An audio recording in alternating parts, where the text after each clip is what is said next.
देखिए, अगर आप इसको इस नज़र से देखें कि जो उनकी पूर्व की अध्यक्ष हैं कांग्रेस पार्टी की और अभी वर्तमान में जो सिरसा से सांसद हैं, उन्होंने बिल्कुल स्पष्ट रूप से ये कहा है कि किस तरह से जो है वो हमारी किरण जी और उनकी जो बेटी हैं श्रुति जी, उनके साथ किस तरह से नाइंसाफ़ी कांग्रेस के अंदर हुई है।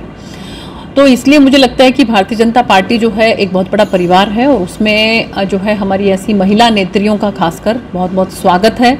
कि जिनको ये महसूस होता है कि यहाँ पर जो है उनके अधिकार सुरक्षित रहेंगे और यहाँ पर उनके साथ किसी भी तरह की कोई नाइंसाफ़ी नहीं होगी और वो अपने आप को यहाँ पर अगर बेहतर महसूस करती हैं तो बहुत बहुत उनका स्वागत है। देखिए, मैं फिर से यही बात कहूँगी कि जो उनकी ही पार्टी के जो लीडर्स हैं वो बहुत बेहतर तरीके से जो है अपनी पार्टी के बारे में बता सकते हैं। तो जैसा कि मैंने आपको पहले भी कहा कि जो वर्तमान की सांसद है उन्होंने ये भी कहा है कि कांग्रेस में किस तरह से जो है केवल और केवल एक परिवार जो है उसी को ही बढ़ावा देने का काम किया जा रहा है और इसके साथ साथ जो बाकी पार्टी के वर्कर्स हैं, जो बाकी पार्टी के सीनियर लीडर्स हैं, उनके साथ किस तरह से नाइंसाफ़ी होती है, उनको किस तरह से दरकिनार किया जाता है और उनकी कहीं पर कोई सुनवाई नहीं होती है। तो मुझे लगता है कि ये सब बातों को देखते हुए जो है वो किरण जी जो हैं वो कि पूर्व में मंत्री भी रही हैं और उनकी जो बेटी हैं वो पूर्व में सांसद भी रही हैं, तो उन्होंने भारतीय जनता पार्टी में जो है वो आने का निर्णय लिया है, तो उनका बहुत बहुत स्वागत है। देखिए, ये तो डिपेंड करता है कि जो लीडर्स हैं, जिस तरह से कांग्रेस पार्टी के अंदर आपने देखा कि पहले भी हमारे जो है 10 साल पहले की अगर हम बात करें तो हमारे जो वर्तमान में मंत्री हैं राव इंद्रजीत सिंह जी, चाहे हम बात करें हमारे धर्मवीर सिंह जी की बात करें और इसी तरह से ही जो हमारे बहुत से सीनियर लीडर्स जो हैं वो कांग्रेस को छोड़कर भारतीय जनता पार्टी में आए थे और आज वो अपने आप को यहाँ पर उन्होंने ऐसे समाहित कर लिया है इस भारतीय जनता पार्टी के अंदर इसकी विचारधारा के साथ। तो मुझे लगता है कि आने वाले समय में भी अगर ऐसा कहीं कांग्रेस के अंदर किसी को नज़र आएगा कि वहाँ पर जो है उनके अधिकार सुरक्षित नहीं हैं, उनके साथ नाइंसाफ़ी हो रही है और उनके साथ जो है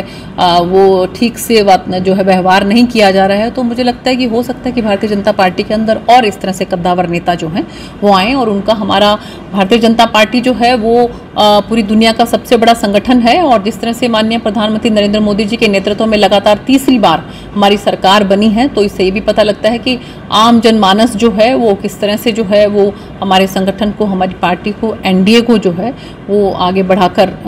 जो है वो चलता है। तो ऐसे उसमें मुझे उम्मीद है कि और भी ज़्यादा लीडर्स जो हैं वो कांग्रेस को छोड़कर भारतीय जनता पार्टी के अंदर आ सकते हैं। देखिए, वो एक चरैवेति जो हमारा मंत्र है उसको लेकर चलते हैं और आपने देखा होगा कि इलेक्शन से पहले ही उन्होंने जो है वो सरकार के 100 दिन के क्या काम रहेंगे आने वाले समय में वो पहले निर्धारित कर दिए थे और आते ही जिस तरह से जो है एक सुचारू रूप से एक बहुत ही सुगठित जो है वो सरकार उन्होंने अलग अलग मंत्रालयों के हिसाब से जो है वो बनाई है और उसमें आप देखिए कि हमारा सौभाग्य है कि हमारे हरियाणा को 3 मंत्री उसमें मिले हैं। हमारे पूर्व के मुख्यमंत्री आदरणीय मनोहर लाल जी जो हैं उनको कैबिनेट में स्थान मिला है और उनके पास 2 भारी भरकम जो है वो मंत्रालय मिले हैं। हमारे राव इंद्रजीत सिंह जी जो हैं वो भी मंत्री हैं और इसके साथ साथ कृष्णपाल गुर्जर जी जो हैं वो भी मंत्री हैं। तो मुझे ये लगता है कि एक बहुत अच्छी सरकार जो है वो एनडीए की बनी है और जिस तरह से पिछले 10 वर्षों में काम किया है आने वाले समय में भी बहुत अच्छा काम जो है वो हमारी एनडीए की सरकार माननीय प्रधानमंत्री नरेंद्र मोदी जी के नेतृत्व में करेगी। मुझे पूरी उम्मीद है कि जिस तरह से केंद्र के अंदर लगातार तीसरी बार हमारी सरकार बनी है उसी तरीके से यहाँ पर भी माननीय मुख्यमंत्री श्री नायब सैनी जी के नेतृत्व में हमारी तीसरी बार सरकार बनेगी और नायब सैनी जी ने जिस तरह से आकर जो है वो एक बहुत ही अच्छा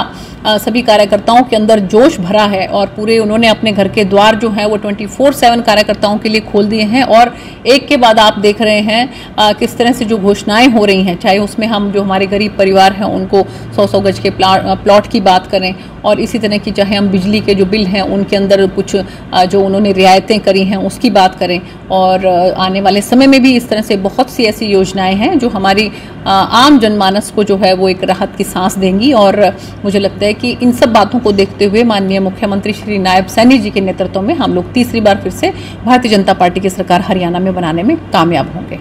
कि ऐसा है कि भारतीय जनता पार्टी के कार्यकर्ता की कोई इच्छा नहीं होती है, वो तो जो संगठन तय करता है, जो हमारा वरिष्ठ नेतृत्व जो है वो तय करता है, शीर्ष नेतृत्व जो तय करता है, उसको ही हम अपने सर माथे पर लेकर चलते हैं। तो माननीय मनोहर लाल जी ने जो कहा था, तो मुझे लगता है कि फिर आप लोगों को माननीय मनोहर लाल जी से ही पूछना चाहिए कि आगे की उनको मेरे बारे में जो है लेकर क्या रणनीति है या क्या उनकी सोच है, तो वही बेहतर रूप से बता सकते हैं। अगर ऐसी रणनीति बनती है तो आप तैयार हैं?